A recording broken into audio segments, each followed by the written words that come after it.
امشب در 24 گسترش اعتراضات به مناطق بیشتری در ایران.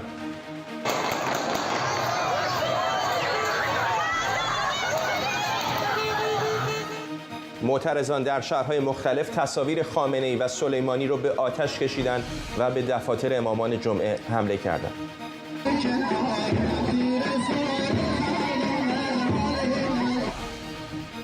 جای جای ایران عزادار کشته‌های اعتراض‌ها، مراسم خاکسپاری، کانون تجمعات گسترده معترضان. در واقع این شخص طبق فتوا همه. فکر می‌کنید که پشت پرده داریم توطئه می‌کنیم. شما باید مراقب رفتارت باشید در مشهد. گفتگو با زر امیر ابراهیمی، بازیگر شناخته شده ایرانی و برنده جایزه بهترین بازیگر زن از جشنواره کن تا دقایق دیگه. و افتتاح سفارت آذربایجان در اسرائیل. نخست وزیر اسرائیل گفته این اقدام نشانه ایجاد پل‌های دیپلماتیک قدرتمند بین اسرائیل و جهان اسلامه. از واشنگتن دی سی این 24 است با فرداد فرحزاد. بینندگان ایران اینترنشنال در ایران و سراسر جهان سلام به شما. بسیاری از شهرهای ایران همچنان صحنه اعتراضات بی سابقه و درگیری بین معترضان و نیروهای حکومتی. در ترقبه مردم عکس‌های نصب شده علی خامنه‌ای رو در معابر به آتش کشیدند و در تویسرکان دفتر امام جمعه این شهر هدف خشم و کوکتل مولوتوف معترضان قرار گرفته.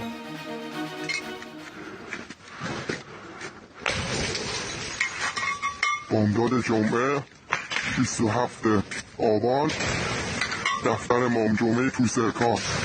برای زن، زندگی، آزادی، مرگ بر دیکتاتور.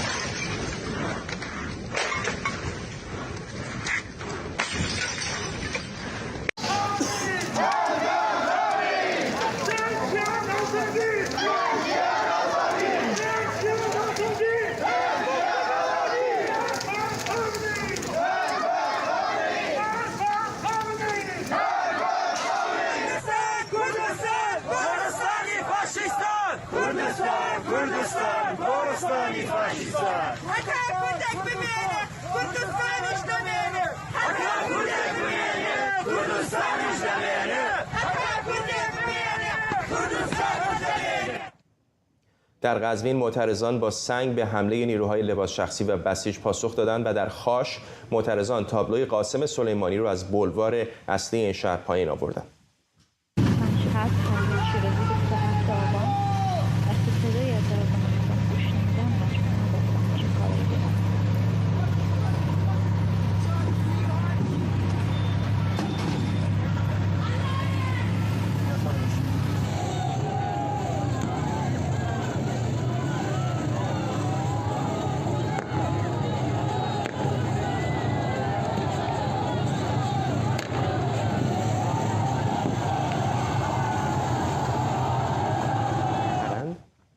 در زاهدان و ایران شهر مردم مثل هفته‌های پیش بعد از نماز جمعه به خیابان‌ها رفتند و گزارش‌هایی از تیراندازی در این شهرها منتشر شده.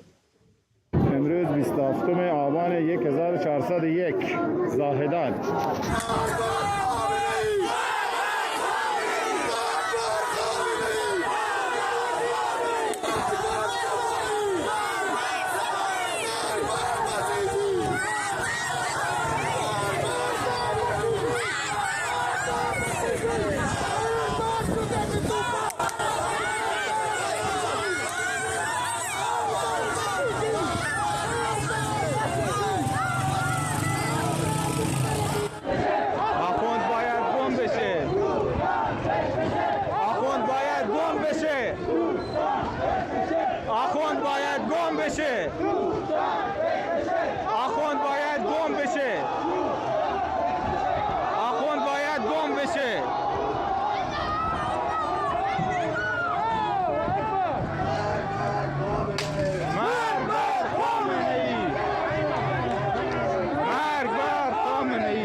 بعد از اینکه شهیدمون رو به خاک سپردیم، شهید آزاد حسین پور، جان جمعیت بالای 10-12 هزار نفر بودیم. ولی با شلیک انواع گلوله همه رو متفرقه کردن. بعد از این شلیک ها 3 تا کشته دیگه دادیم و از جمعیت 10,000 نفری فقط این تعداد کم جوان غیر باقی موندیم، زن و مرد. ولی ما نمی‌ترسیم، پا پس نمی‌کشیم، هستیم تا آخر هستیم.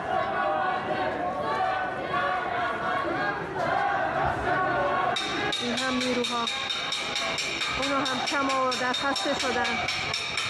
بسته دست بکشید از جون مردم، از خون مردم.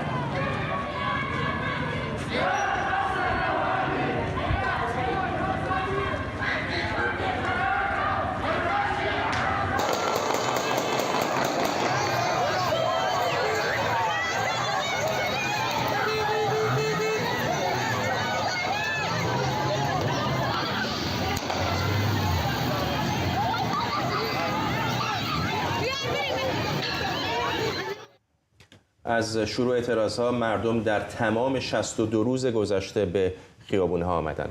سعید قاسمی نژاد، مشاور ارشد بنیاد دفاع از دموکراسی‌ها که همیشه از نیویورک با ما حالا اینجا در استودیو ما در واشنگتن دی سی به ما پیوسته، ممنونم که تشریف آوردید.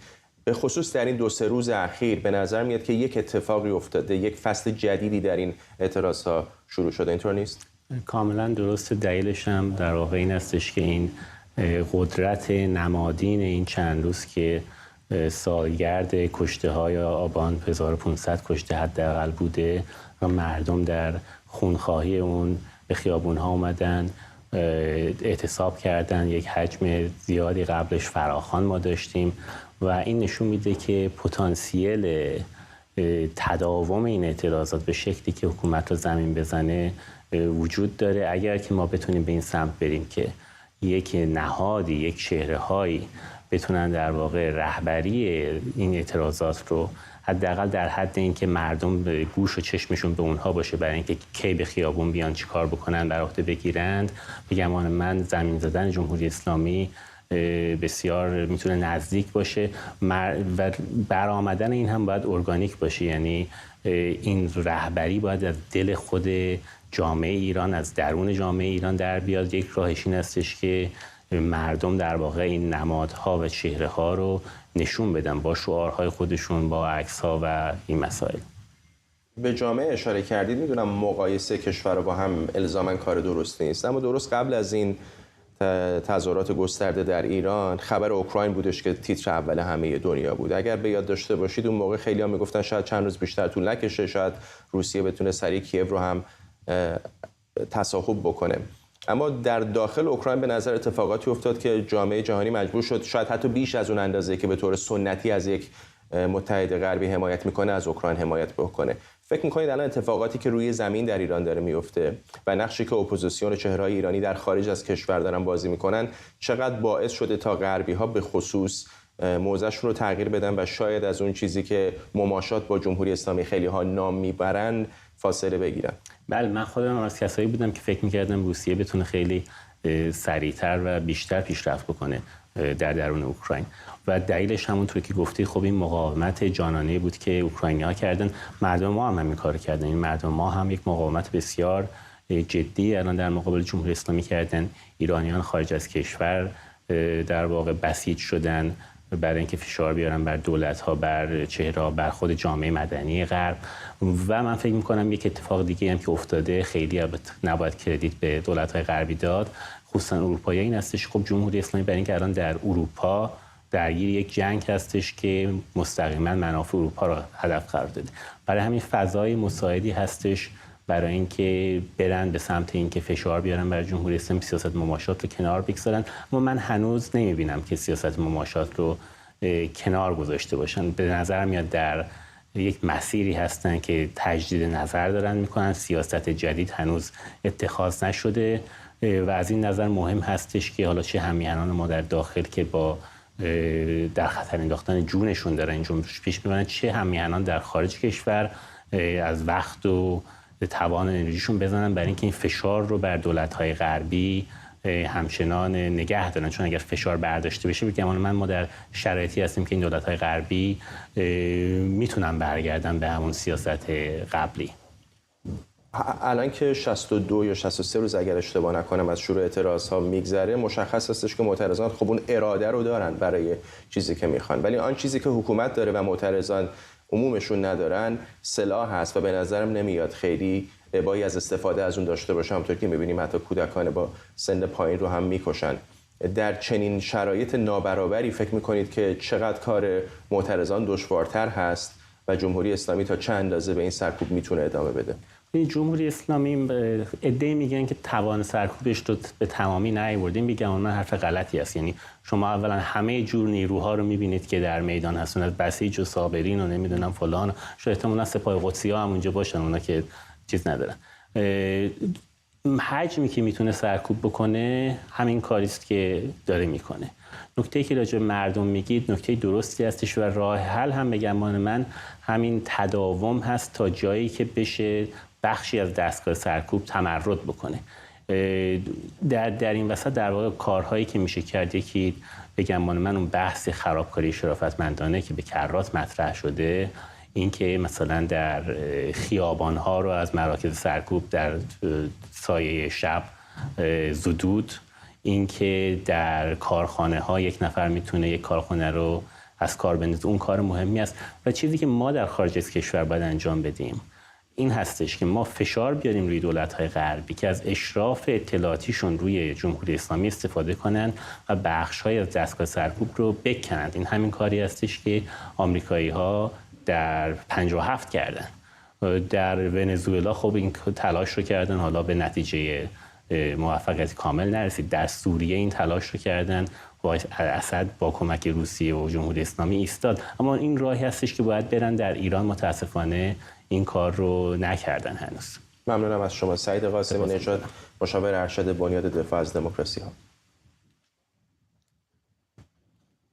جمعه 27 آبان در کنار اعتراضات خیابانی مراسم تشییع و خاکسپاری کشته‌های روزهای اخیر به صحنه خیزش بیشتر معترضان علیه جمهوری اسلامی تبدیل شد. در مراسم خاکسپاری کیان پیرفلک، کودک 9 ساله خوزستانی در ایزه، مادرش زینب مولایی ترانه کودکانه در سوگ فرزندش و علیه علی خامنه‌ای خوند.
با اینکه در روزهای گذشته جمهوری اسلامی کشتار ایزه رو به داعش نسبت داده، اما مادر کیان پیرفلک در خاکسپاری فرزندش گفت که حکومت دروغ میگه و مرگ فرزندش رو نتیجه رگبار نیروهای امنیتی به سمت ماشینشون خوند.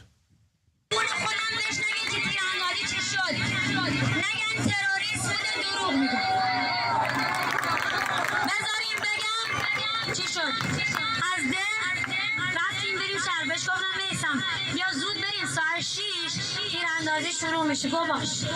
بعد بهش گفتم از کمربندی بریم گو باش. رسیدیم اول شالو.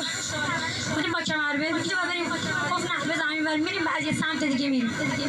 رفتیم رفتیم تا رسیدیم به لاله‌مر. جلو لاله‌مر دم در لاله‌مر همه لباسای گاردی داشتن.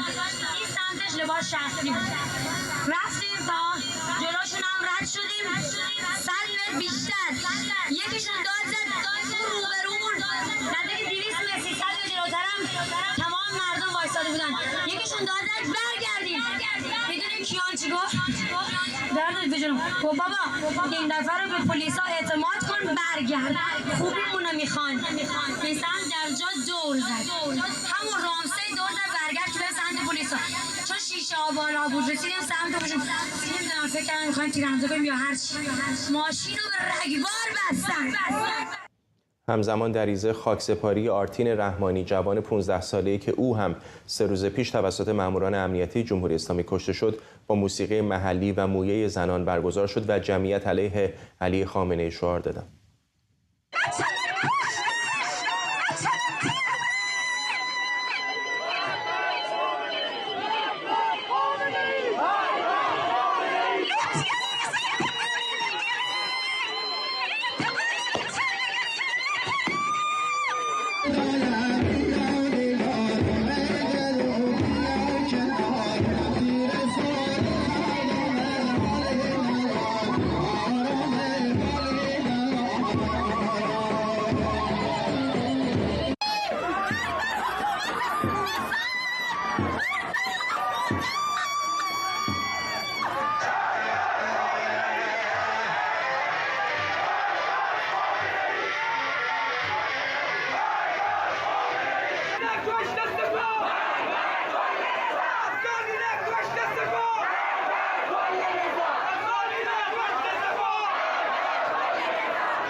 و در تبریز خاکسپاری آیلار حقی با هجوم ماموران امنیتی به مردم حاضر در این مراسم همراه بود. بنا به گزارش‌ها آیلار حقی دانشجوی پزشکی 23 ساله 3 روز پیش در جریان اعتراضات ضد حکومتی با شلیک مستقیم گلوله از پشت سر کشته شد. مقامات جمهوری اسلامی دلیل مرگ او را هم سقوط از ارتفاع اعلام کردند.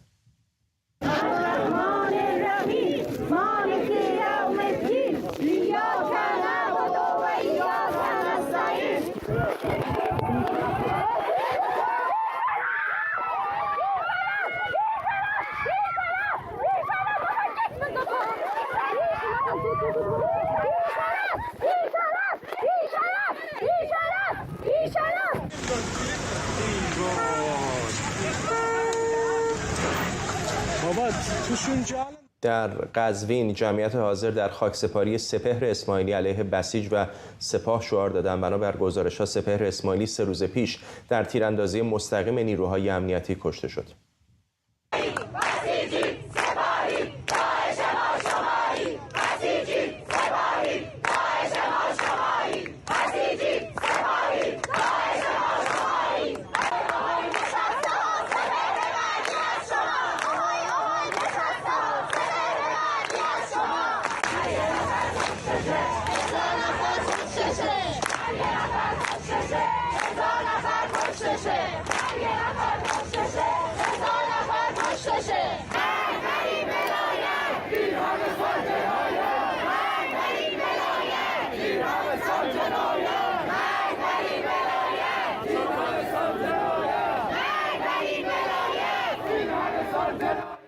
در سمیروم اصفهان با وجود سرما و برف خاکسپاری مسلم هوشنگی و علی عباسی که 3 روز پیش توسط نیروهای امنیتی جمهوری اسلامی کشته شدند با پخش موسیقی محلی و شعارهای ضد حکومتی در 2 آرامستان جداگانه برگزار شد.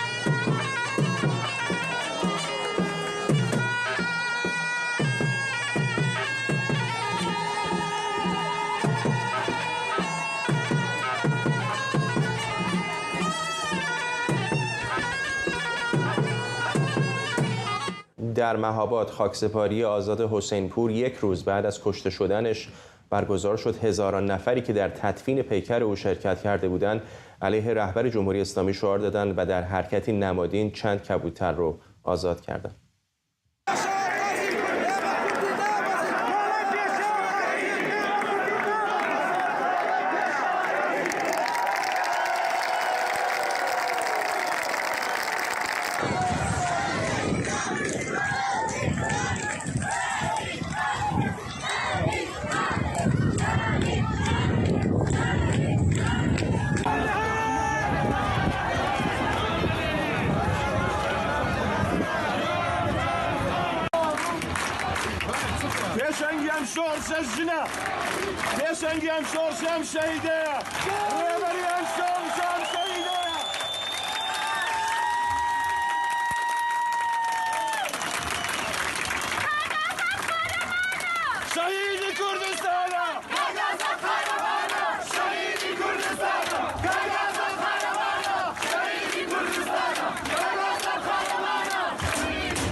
در پارسیان استان هرمزگان هم حاضران در تشییع پیکر حامد مولایی شعارهایی ضد حکومتی سر دادند.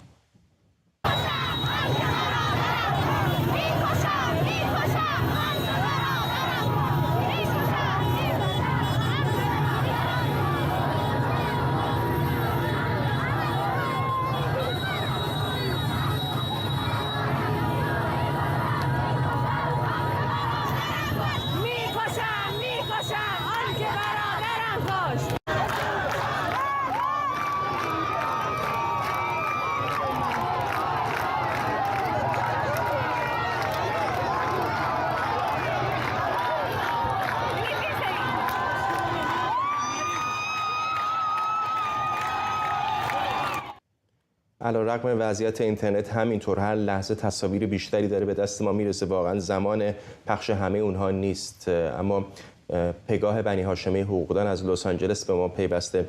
خانم بنی هاشمی، به شکل قابل توجهی کودکان دارن قربانی میشن در این خشونتی که دولت جمهوری اسلامی داره از خودش نشون میده. من الان صفحه یونیسف رو در اینستاگرام دارم نگاه میکنم. آخرین پستی که گذاشتن پر است از نظرات عموما ایرانیانی که دارن انتقاد میکنن به یونیسف و به سازمان ملل متحد که چرا اقدامات کافی انجام نمیدن. واقعا از منظر حقوقی چه ابزارهایی در دست حقوقدانان، در دست فعالان حقوق بشر الان وجود داره که فشار بیشتری از اینی که هست بر جمهوری اسلامی بیارن؟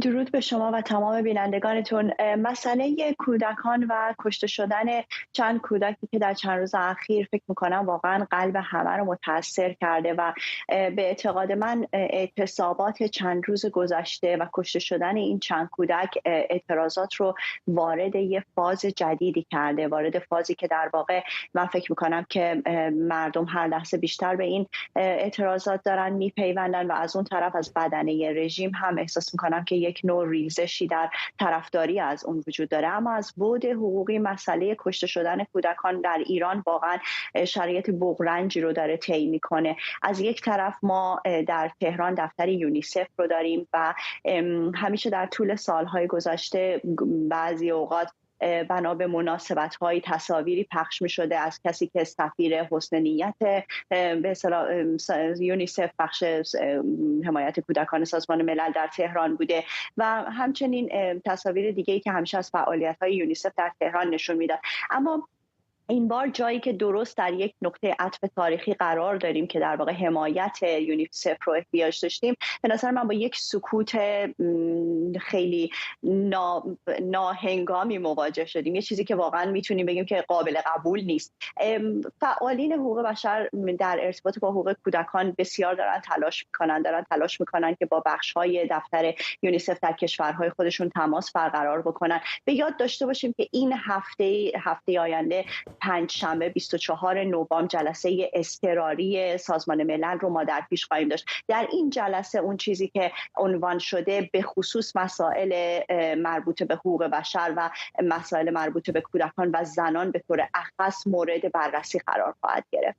ممنونم از شما. پگاه بنی هاشمی حقوقدان از لس آنجلس کالیفرنیا با ما.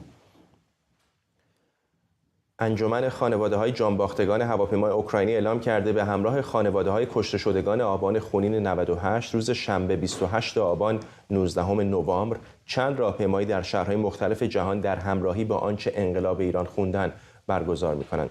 حامد اسماعیلیون سخنگوی انجمن خانواده‌های جانباختگان در توییتی نوشته روز شنبه 19 نوامبر 28 آبان دوباره در خیابان‌های جهان خواهیم بود. برای جانباختگان آبان، برای کیان عزیز، برای ایزه و بوکان و زاهدان و سنندج و ده‌ها شهر دیگه.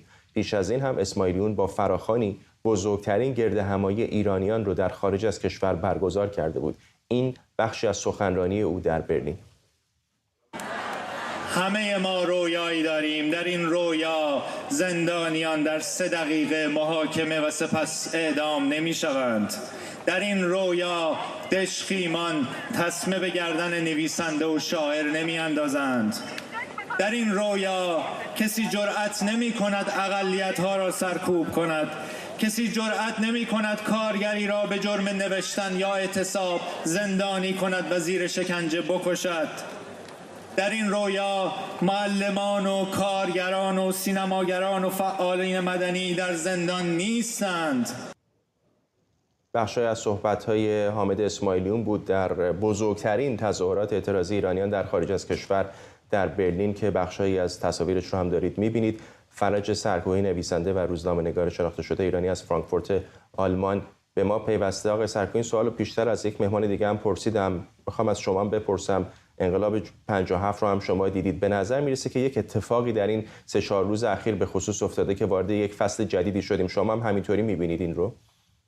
بله، اگر شما توجه بکنید که انقلاب زن زندگی آزادی که الان انقلاب زن زندگی آزادی در این چند روز اخیر که به یادبود کشتگان آبان ماه برگزار شد یک جهش کیفی کرد. در اینجا ما دیدیم که مردم قبلا خیابان‌ها رو تسخیر کرده بودند، در واقع حکومت رو پس رونده بودند و فضاهای فرهنگی و فضای خیابان رو در انحصار خودشون درآورده بودند و حکومت نتوانسته تاکنون اینو پس بگیره.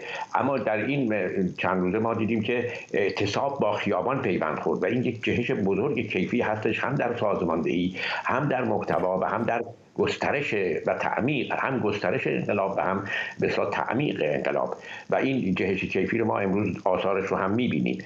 و در این حال چون صحبت کردیم راجع به تظاهرات خارج از کشور، این رو بگم که تظاهرات برلین که حامد اسماعیلیون و انجمن دادخواهان به خوبی و دقیق سازماندهی کردند و به خصوص سخنرانی خود او توانست تأثیر بسیار بالایی و بسیار عمیقی بر ذهنیت افکار عمومی اروپاییان به خصوص آلمانی بگذاره و توانست به فضای رسانه‌ای رو به سوی حمایت از انقلاب ایران سامان بده و همچنین تأثیر بسیار زیادی بر ذهنیت دولتمردان و سیاستگزاران گذاشت که چهره‌ای از ایران می‌بینند که یک چهره لایک، روشنفکر، طرفدار جدایی دین از حکومت، طرفدار دموکراسی و خواهان لغو همه تبعیض‌ها. آقای سرکوهی، چون ببخشید طرفتون رو قطع کردم، چون به حامد اسماعیلیون اشاره کردید و میدونم که الان ممکنه خیلی‌ها بگن رهبرسازی نکنید و اینها، ولی بالاخره نقش مهمی داره بازی میکنه در این روزها. چطور میبینید کاری که تا اینجا کرده و اونو کجای این معادلات این جنبش فعلی میبینید؟ ببینین در همه جمهوری اسلامی تونسته بود همه احزاب، سازمان‌ها، گروه‌های سیاسی رو در داخل کشور نابود بکنه و یا به تبعید بفرسته. بعد اما از یک نظر ناتوان بود و مثلا نتوانست جلو ظهور چهره‌هایی رو بگیره که سرمایه اجتماعی دارن، هنرمندان، ورزشکاران، نمیدونم روزنامه‌نویسان و کسانی مثل حامد، روشنفکرانی مثل حامد اسماعیلیون. اینها به خاطر کارنامه خودشون سرمایه اجتماعی بزرگی رو به دست آوردن و اون رو همراه با انقلاب ایران و در راه انقلاب ایران گذاشتن. حامد اسماعیلیون در این مدتی که فعال بوده، علاوه بر اینکه چهره بسیار مشخص و بارز دادخواهی ایران هست و تونسته این دادخواهی رو در چارچوب حقوق بشر و مورد پسند جهانیان و جامعه خود ما به خوبی سازمان بده، یک بر اثر کارنامه خودش تونست یک سرمایه بزرگ اجتماعی به دست بیاره و به اصطلاح یک پایگاه گسترده‌ای در ذهن ایرانیان و بعد همین پایگاه گسترده و این سرمایه اجتماعی خودش رو در راه انقلاب ایران گذاشته. اگر به سخنرانیش در برلین هم توجه بکنیم می‌بینیم که او همه تبعیض‌ها، همه ستم‌هایی که در جامعه ایران وجود داره، همه خواست همه لایه‌هایی که با تبعیض و ستم جمهوری اسلامی مواجهند رو در سخنرانی خودش می‌گنجونه. بنابراین من فکر می‌کنم او الان نقش بسیار مهمی رو داره ایفا می‌کنه و در یکی از سرمایه‌های اصلی ما هستش برای اینکه ما یک آلترناتیو دموکراتیک داشته باشیم و برای گذار از ستم جمهوری اسلامی به یک جامعه برخوردار از دموکراسی، رفاه و توسعه پایدار. آقای سرکوهی، در انقلاب‌های چند دهه اخیر است، حتی خود انقلاب 57 بالاخره یک جایی بود که شاه آمد گفت من صدای انقلاب شما رو شنیدم، یک مقطعی بود از کشور رفت. در بهار عربی هم اینطور بود که بعضی رهبران گذاشتن رفتن ولی بعضی ها هم باقی ماندند و سرکوب کردند. به نظرتون جمهوری اسلامی در جایی که الان قرار گرفته مرحله بعدی براش چه خواهد بود؟ ببینید الان ما در مرحله هستیم که بهش اصطلاحاً میگن تعادل شکننده حضور دوگانه. حکومت یعنی کالبد سرکوبگر حکومت، سپاه، بسیج، لباس شخصی و نیروهای امنیتی حضور دارند. ساختار اجرایی حکومت یعنی بوروکراسی دولتی هنوز حضور داره، اما حکومت فضاهای مهمی را از دست داده. در واقع مردم خیابان رو به تصرف خودشون درآوردن و حکومت نمیتونه خیابان رو جمع کنه. منظورم اعتراضات و تظاهرات خیابانی هستش. اعتصابات هم وجود داره و اونها هم نمیتونه کنترل کنه. لذا در واقع هم مردم تونستن با هزینه بسیار زیاد در مقابل سرکوب مقاومت بکنن و فضاهای جامعه اجتماعی رو به اصطلاح به تصرف خودشون در بیارن و هم کالبد حکومتی برجاست. اینجا ما با یک حضور دوگانه روبرو هستیم که یک نوع تعادل شکننده است. این تعادل به هر حال خواهد شکست، چون از طرف حکومت میخواد با سرکوب خیابان رو دوباره تصرف بکنه و مردم هم طبیعتاً مقاومت میکنن و میخواهند پیشروی بکنند و شکل‌های جدیدی از مبارزه رو در بستر اعتصاب و تظاهرات خیابانی و شکل‌های جدید رو به اصطلاح خلق بکنن. این تعادل شکننده، این به همین جهت این تعادل شکننده است و حالا باید دید که به چه وضعیتی در میاد. اما همه نشانه‌ها و مؤلفه‌ها حاکی از این است که دیگه مردم به عقب برنمیگردن. جامعه هم به جامعه ما قبل از این انقلاب برنمیگرده و در واقع میتونیم بگیم که نشانه‌هایی از پیروزی اساسی مردم، یعنی رسیدن به اون قله نهایی. انقلاب مثل یک زنجیر کوه است که قله‌های گوناگون داره. بالاترین قله‌اش اون روز پیروزی است. نشانه‌های این بالاترین قله در قله‌های کنونی دیده میشه. ممنونم از شما. فرج سرکوهی، نویسنده و روزنامه‌نگار از فرانکفورت. پارلمان جمهوری آذربایجان در یک اقدام تاریخی به افتتاح سفارت این کشور در اسرائیل رأی داد. آذربایجان اولین کشور با اکثریت شیعه است که در اسرائیل سفارت باز میکنه. به گزارش جروسلم پست، نخست وزیر اسرائیل از این تصمیم استقبال کرده و آذربایجان رو شریک مهم اسرائیل و خانه یکی از بزرگترین جوامع یهودی در جهان اسلام خونده. یائیر لاپید گفته تصمیم برای افتتاح سفارت آذربایجان در تل‌آویو نشان دهنده عمق روابط بین کشورهاست و این اقدام نتیجه تلاش‌های دولت اسرائیل برای ایجاد پل‌های دیپلماتیک قوی با جهان اسلامه. اسرائیل بزرگترین فروشنده تسلیحات به جمهوری آذربایجان و 40% از نفت وارداتیش رو از این کشور تامین میکنه. رضا طالبی، تحلیلگر مسائل بین‌المللی از استانبول با ماست. آقا طالبی، چرا تا الان سفارت نداشتن؟ چون روابطشون کم و بیش حسنه بوده.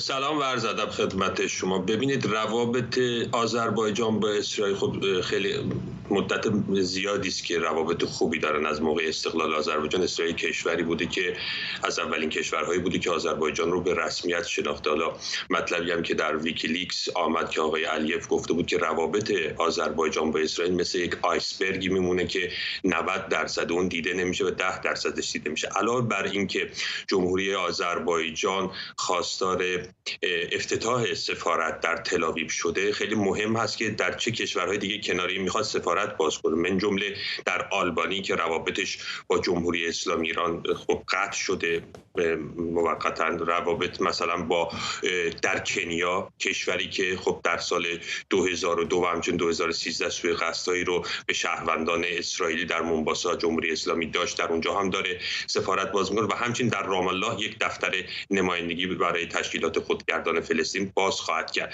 اگرچه جمهوری آذربایجان این روابط رو داشته، مثلا در 2001 خب روابط امنیتی داشته تا رسیده به 2008 که انفجار سفارت اسرائیل رو قرار بود که حزب الله انجام بده و به وسیله موساد خنثی شد. این روابط امنیتی بسیار گسترده بود ولی تاکنون اقدام به این کار نکرده بود و این کار رو منوط به این میگذاشت که کشورهای اسلامی از مسئله قره باغ در حمایت بکنن، در کنار آذربایجان باشه. ولی اکنون که جمهوری اسلامی ایران در جنگ 44 روزه‌ای که انجام شد برای آزادسازی قره باغ کوهستانی نشان داد که در کنار آذربایجان نیست و اسرائیل به طور خاص همونطور که شما هم اشاره کردید با صدور تسلیحات به آذربایجان و هم از لحاظ دیپلماتیک، سیاسی و اقتصادی کمک کرد و اکنون که جمهوری اسلامی به نوعی در فشار و انزوای بین المللی هم قرار گرفته، اسرائیل روابطش رو توسعه داده و همچنین آقای نتانیاهو هم قرار هست بدونید که روابط بسیار ویژه آقای نتانیاهو با آقای حیدر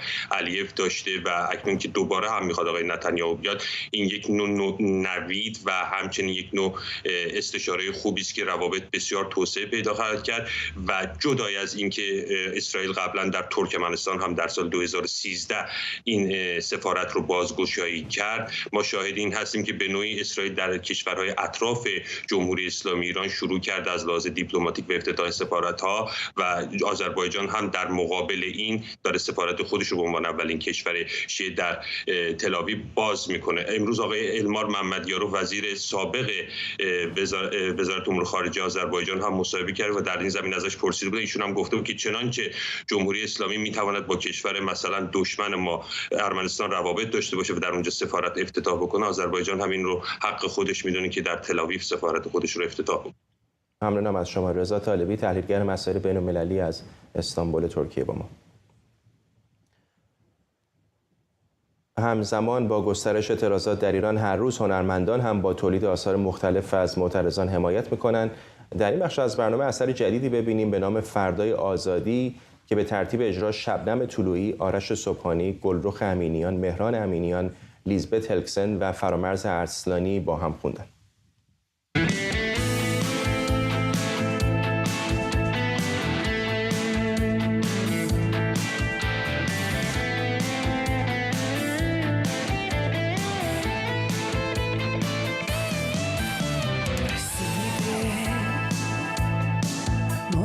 دیدار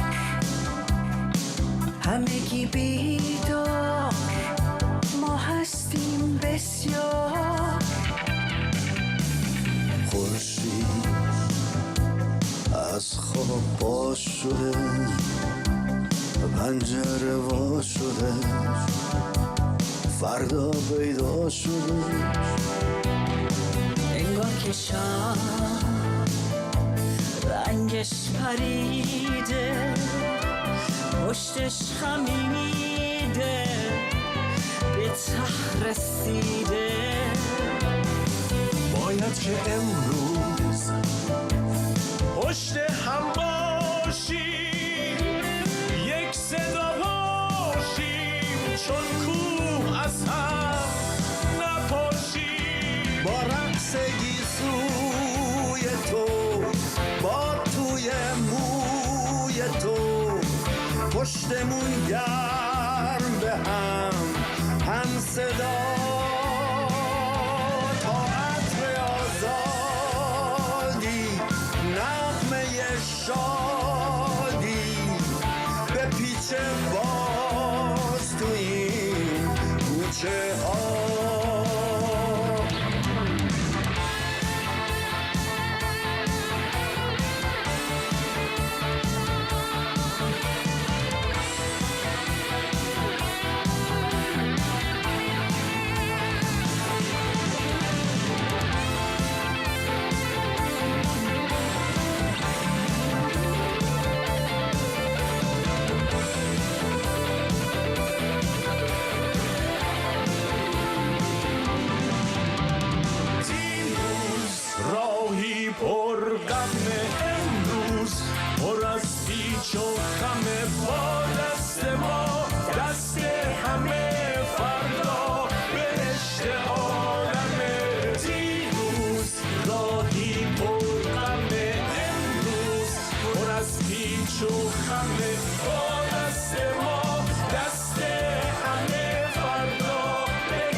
با رقص گیسو تو با توی موی تو پشتمون گرم به هم صدا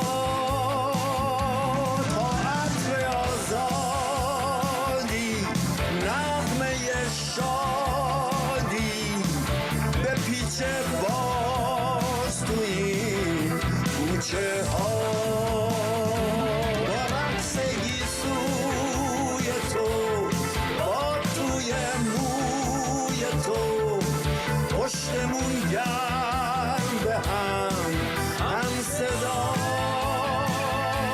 تا عطر آزادی نغمه شادی به پیچ باز تو این کوچه ها.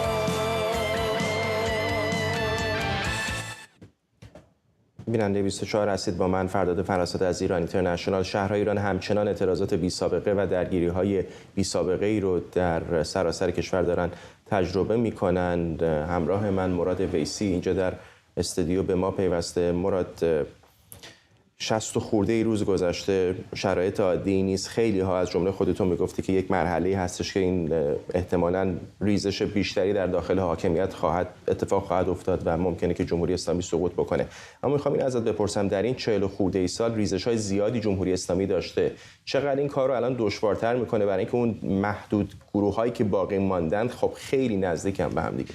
خیلی نزدیکن به هم دیگه، ولی واقعیت اینه که از نظر اعتراضات شما میبینید بعضی از شهرها کیفیت اعتراضاتشون خیلی رفته بالا، مثلا مهاباد، چیزی که امروز دیدیم، یا بعضی از شهرها بود اصلا اعتراض نکرده بودن، مثل پاوا حالا دارن اعتراض میکنن. حکومت چون از این اعتراضات ترسیده میگه من کارت آخرمو که سپاه رو نکردم و نیرو انتظامی داره سرکوب میکنه، داره به خودش روحیه میده و مدام میگن اگه ما بخوایم جمعش میکنیم. ولی من یه بررسی آماری کردم، سپاه دقیقاً وسط میدانه. 10 مقام اصلی که دارن سرکوب میکنن، هر 10 تا فرمانده‌های سپاه. علی شمخانی دبیر شورای عالی امنیت ملی که هدایت سرکوبا رو به عهده داره از فرمانده با سابقه سپاه. احمد وحیدی وزیر کشور از فرماندهان 40 ساله سپاه. مجید میر احمدی دبیر شورای امنیت کشور که استانها رو سرکوب میکنن از فرمانده‌های سپاه. خود حسین سلامی فرمانده سپاه وسط میدانه. سلیمانی فرمانده بسیج وسط میدانه. نجات فرمانده قرارگاه سارالله از سپاه وسط میدانه. کاظمی اطلاعات سپاه وسط میدانه. حسین اشتری فرمانده نیروی نظامی فرمانده سپاه وسط میدانه. حسن کرمی فرمانده یگان ویژه فرمانده سپاه میدانه و نفر دهم هم که وزیر اطلاعات اسماعیل خطیب 40 سال سابقه حفاظت اطلاعات داره. 10 مقام اصلی که سرکوبا رو دارن اداره میکنن میدانی، هر 10 تا فرمانده‌ها و سرتیپای ارشد سپاه. در استانام اون 11 قرارگاهی که دارن سرکوب‌ها رو اداره میکنن همش از سپاه. قرارگاه کربلا در جنوب، قرارگاه مدینه در فارس، قرارگاه قدس در سیستان بلوچستان، قرارگاه قدیر در شمال، قرارگاه سامن در مشهد، قرارگاه عاشورا در تبریز، قرارگاه حمزه در آذربایجان غربی و کردستان، قرارگاه نجف در کرمانشاه و قرارگاه سید شهدا در اصفهان و قرارگاه صاحب زمان در قم. همه قرارگاه ها سپاه وسطن. اینی که جمهوری اسلامی میگه ما کارت آخرمون رو نکردیم، من با عدد و رقم به شما میگم دروغ. در سطح کشور 10 فرمانده ارشدی که سرکوب میکنن سرتیپای با سابقه سپاه، در سطح استانی هم 10 تا قرارگاه سپاه داره سرکوب میکنه. الان همینجا هم یک درگیری صورت بگیره، 20 نفر غیر مسلح باشن، 1 نفر مسلح، خب رقابت سختی با اون 1 نفری که سلاح داره. وضعیت در ایران هم الان همینطوریه. حکومت مسلح، اکثریت قابل توجه معترضان با مشتشون دارن تظاهرات میکنن. در چنین شرایطی چقدر اوضاع برای معترضان دشواره؟ ساده نیست. حکومت اسلحه دستشه، ولی شما نمیتونید با اسلحه بر 85 میلیون نفر مردم معترض بشید. یه موقع معترضین مثلا 1 شهر بودن، 2 شهر بودن. ما آمارایی که داریم کم نظیره. 146 شهر تا دیروز بوده، 431 نفر رو کشتن، 16,000 نفر رو بازداشت کردن، 500 تا فعال دانشجویی رو بازداشت کردن، 53-4 نفرشون کودک بوده کشته شده. همه اینا نشون میده که لایه مردم دارن اعتراض میکنن. مشکل حکومت اینه که انقلاب عمومی شده. در بین همه اقشار. شما با اسلحه یه مدتی ممکنه مردم بکشید، ولی موقعی میکشید مشکل بیشتری دچارش میشید که همین امروز شما می‌بینید در 5 تا شهر اعتراضات به شکل مراسم‌های دفن بوده. یعنی در مهاباد، در سمیرم، در ایزه، در دشتی و بوکان. شما با وجودی که میکشید اعتراض کمتر نمیشه، به اعتراض دامن میزنید. خود نیروهای سرکوب و دولتی‌ها نه، ولی بالاخره حتما 4 تا معلمی هست، 4 تا مهندسی هست، 4 تا پزشکی هستش که بالاخره به جمهوری اسلامی به هر دلیلی اعتقاد دارن. فکر می‌کنید چقدر همچنان این حرفایی رو که کشته‌سازی میشه، اینا رو غربی‌ها کشتن، اسرائیل پشتشه، نمیدونم ایران اینترنشنال داره تبلیغشو میکنه، چقدر فکر می‌کنی همچنان خریدار این حرف هستن؟ هر دو تا اردوگاه تبلیغات خودشونو میکنن، نیروهاشون هم دارن. حکومت میگه ایزه تروریستی بود، مردم میگن نخیر حکومت کشت. هیچکی اون یکی رو باور نمیکنه. ولی این مقابله‌ای که دارن با هم میکنن شواهد نشون میده که روز به روز مردم بخش طرفتو قطع میکنم، میگی هیچ که اون طرفو باور نمیکنه. خیلی خب فرض کن مثلا بگن این یکی داعش بود، مهسا امینی چی بود؟ میدونی یعنی 1 مورد، 2 مورد، 3 مورد، 10 مورد که نیست که بعد تعداد زیادی تصویر داره میاد. یعنی من برام واقعا سواله که یک نفری که به جد طرفدار جمهوری اسلامی این تصویرها رو میبینه آقای نیروی انتظامی با اسلحه گرفته داره میزنه دیگه، این رو یعنی درکش از اون چه هست؟ اگر منافع داشته باشه، چه قدرت سیاسی چه پول، این کارو میکنه، جنایت رو ادامه میده. لحظه‌ای که فکر میکنه داره سقوط میکنه، اول نفرایی که فرار میکنن اونان، کسایی که شامشون تیزه، میفهمن حکومت داره سقوط میکنه، دیگه اون پولی هم که میگیرن براشون جواب نمیده. من فکر میکنم طول کشیدن معادله به ضرر حکومت، برخلافی که در ابتدا تصور میشد اگر طول بکشه مردم خسته میشن. ما نشانه از خستگی مردم نمیبینیم. چیزی که داریم میبینیم اگر یک شنبه اعتراض بود 6 روز دیگه اعتراض نبود، در 2 روز گذشته داریم میبینیم اعتراضات داره متسلسل میشه پشت سر هم. هنوز این 3 روز تموم نشده، برای فردا به مدت چند روز دیگه هم بازم فراخوان داده شده. به نظر میاد ما با تداوم اعتراضات خیابانی رو هستیم. یه نکته توش وجود داره، اینی که اعتراضات از تجمعات پراکنده در محلات اومده تو خیابونای اصلی. یواش یواش داره مفهوم تسخیر تدریجی خیابان جا میفته. این یک تغییر فاز به نظرم در اعتراضات. ممنونم از تو. مراد ویسی همکارم اینجا در استودیو با ما. همونطور که مرادم به درستی اشاره کرد، اعتراضات وارد مرحله جدیدی شده. این 9مین هفته از اعتراضات علیه جمهوری اسلامی. شهرهای مختلف ایران صحنه اعتراضات گسترده هستن. تصاویر بیشماری داره به دست ما میرسه که واقعا امکان پخش همه اونها نیست، اما آنچه میبینید مشت نمونه خروار هست. اردوان روزبه همکارم و روزنامه‌نگار به ما پیوسته. اردوان، به نظر میاد که یک جنگ روانی، جنگ تبلیغاتی هم شروع شده که حالا در مواردی مثلا یک حمله رو ممکنه به داعش یا گروه‌های دیگر نسبت بدن. فکر می‌کنی که چقدر این از سر استیصال هست و چقدر میتونه براشون زمان بخره؟ فرداد، مسئله برای نظام پیش آمده و اونم این هستش که به نظر من نظام در روی زمین، یعنی در کف میدان تا الان موفق نبوده. علیرغم استفاده از سلاح، علیرغم اینکه به اشکال مختلف، بهانه‌های مختلف کشته، انکار کرده، اما به نظر میرسه که در وسط میدان، در کف خیابان، نظام تا این لحظه اون چیزی که تصور میکرده به عنوان موفقیت قلمداد میکرده و فکر میکرده باید به دست بیاره، به دست نیاورده.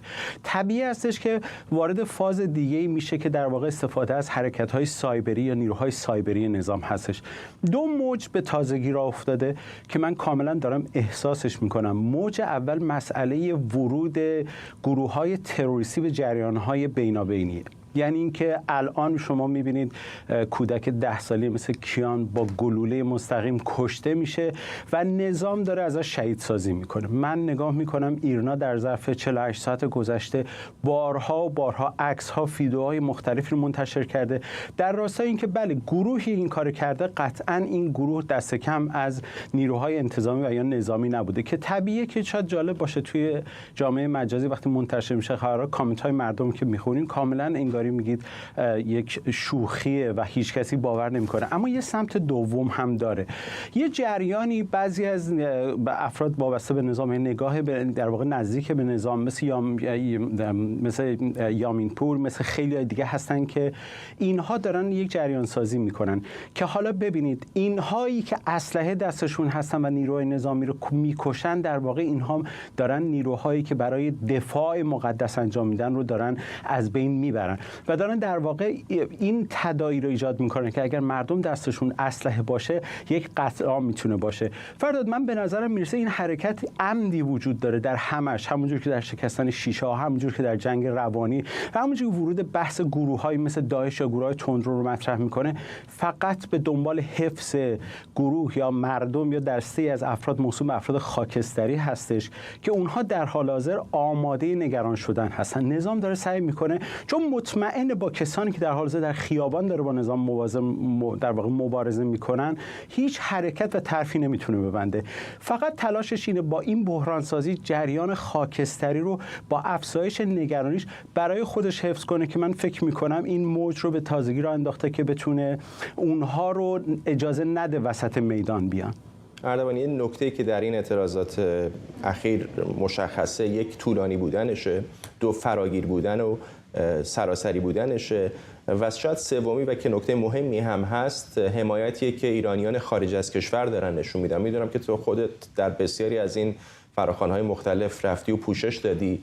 دوباره فردا هم میدونیم که حامد اسماعیلیون دعوت کرده و گمان میکنم که احتمالاً تعداد قابل توجهی حضور پیدا بکنن. چطور میبینی در این سالهایی که داشتی پوشش میدادی چقدر بی سابقه است که ایرانیان اینقدر یک صدا در خارج از کشور حمایت کنن است؟ به جرئت فرداد من میتونم بهت بگم من تجربه 88 رو دارم و پوششش در کشورهای مختلف و تجربه اتفاقات که در بعد از اون در 96 در 98 در 1400 و 401 افتاده. واقعیت همینه که اتفاق عجیبی داره میفته. من حضور مردم رو بدون تبلیغات دارم میبینم. وقتی دیروز در دمای 0 درجه، تاکید میکنم 0 درجه سانتیگراد بود و اون بادی که میامد زیر نزدیک حدود منهای 10 درجه رو ایجاد میکرد، این حس رو ایجاد میکرد، 50 نفر دور میدان مانیومنت، در واقع دور بنای مانیومنت نشسته بودن، به طور سمبولیک از چیزی که برای خدا نور اتفاق افتاده بود برای اون در واقع داشتن این حرکت سمبولیک رو نشون میدادن. صدها نفر اطراف میدان جمع بودن و جالبه به تو بگم که این یک فراخوان خیلی عادی بود که در چند ساعت قبل از برنامه گذاشته شده بود. در تحسنی که در مقابل کنگره برگزار شد، روزانه صدها نفر می آمدن بدون دعوت، بدون برنامه‌ریزی. در فراخوان‌هایی که حامد اسماعیلیون داره برگزار میکنه عددها بالای 10,000 و 20,000 و 50,000 و در برلین ما میدونیم بالای 100,000 بوده. فردا در نیویورک هم یک گروه با دعوت مرزاد زارعی میان در خود واشنگتن دی سی جمع میشن و شهرهای مختلف. واقعیت هم اینه که یک همپوشانی و یک پیوند بسیار گسترده‌ای در جریان خارج از کشور و داخل کشور ایجاد شده. شاید این همدلی و این رابطه نزدیکی که اتفاق افتاده به دلیل حرکت وحشیانه‌ای که به نظر من، حالا به هر حال باید گفتش وحشیانه، وقتی شما کودک میکشین، نوجوان میکشین، جوان میکشید، طبیعی هستش که این جریان خارج از کشور از داخل ایران جدا نبودن. فرداد اینو باید در نظر بگیرید. روزی که در نظام جمهوری اسلامی کسی میگه اگه ناراحتید برید بیرون و در طول 43 سال گذشته این آدما رو بیرون کردن، در واقع این آدم‌ها معترضینی هستن که مجبور به ترک ایران شدن و این جمعیت یک لشکر 9 میلیونی هستش. طبیعی است که اونها وقتی این توان و استقامت رو در داخل کشور میبینن، هر روز امیدوارتر و جدیتر دارن دنبال میکنن و من فکر میکنم همراستایی مسئله خواسته های داخل ایران و کف خیابان و ارتباطش با چیزهایی که امروز در خارج از ایران آدم‌ها میخوان باعث این شده که این استحکام حفظ بشه و طبیعی است این حرکت‌های خارج از کشور باعث این شده که جریانی که توی ایران داره اتفاق میفته دیده بشه. CNN ببینه، CNBC ببینه، خبرگزاری‌ها ببینن، رویترز ببینه و همه اینها بفهمن که توی ایران داره چه اتفاقی میفته. ما بسیار از ایرانیایی داریم که انگلیسی زبان هستن و انگلیسی رو میدونن، انگلیسی رو میشناسن و شروع کردن ارتباط برقرار کردن و من فکر می‌کنم این پشتیبانی اهمیت بسیار زیادی برای تداوم جریان انقلاب در داخل ایران داره. ممنونم از تو اردوان روزبه، همکارم و روزنامه‌نگار از واشنگتن با ما. اجازه بدید در پایان برنامه عذرخواهی بکنم. ارتباط ماهواره ما با زر امیر ابراهیمی دچار اختلال شد و نتونستیم او رو در این بخش داشته باشیم، اما تا دقایق آینده که برنامه دوم 24 پخش خواهد شد او مهمان برنامه خواهد بود و میتونید برنامه رو دنبال بکنید. ممنونم از شما. برنامه رو با تصاویر زنده از واشنگتن به پایان میبریم.